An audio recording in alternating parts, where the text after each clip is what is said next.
Barty is going to help me play the second game. Barty, you get to go first. The missing part of 3. Okay, Josh, you say the equation. 2 plus 3 equals 5. Excellent. My turn.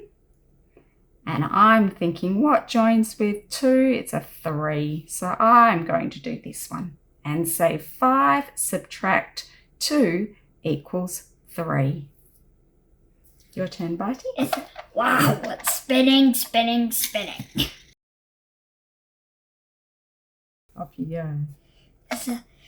Okay.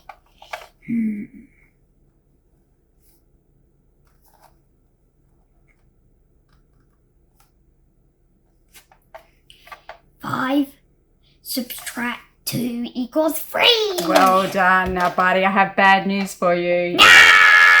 If I spin a 2, I win because I placed the last counter. 2 add 3 equals 5. Better luck next time, Barty. High 5. Hey, one more height. Last one. Oh, cheeky.